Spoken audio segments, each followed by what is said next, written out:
Hello, in this video, I'll be discussing the concept of acceptance sampling and its uses in engineering. And the application that I'll be using is going to be from Devin Castendyk's article on using aerial drones to collect samples of water.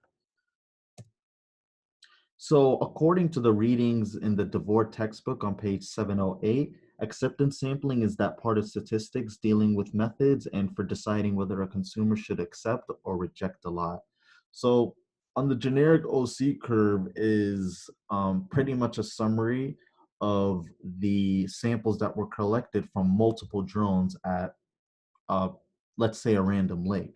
So on the y-axis shows the probability of acceptance, and on the x-axis shows the percentage of defects. In this case, the probability of rejection.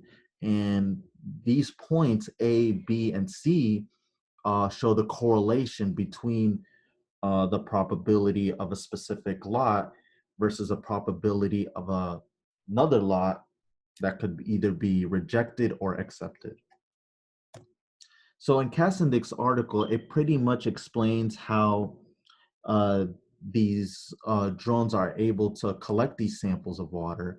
And on this chart right here shows how the process works. The drones are able to descend to collect these samples of water and then ascend to fly off to the scientists with these samples of water to be able to study off of them.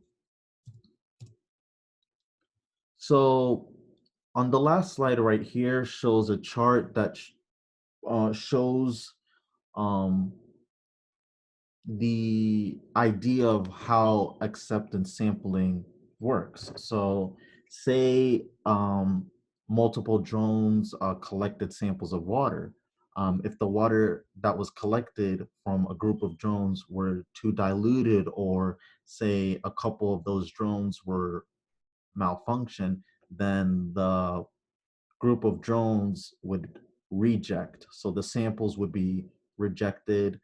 And but if the drone was doing its job, so say if the water was filtered correctly, it was collected correctly, then those group of drones that performed their task would be able to be accepted from the scientists. So in this case, it's the samples of water collected by the drones that are considered to be the choice of either rejection or acceptance.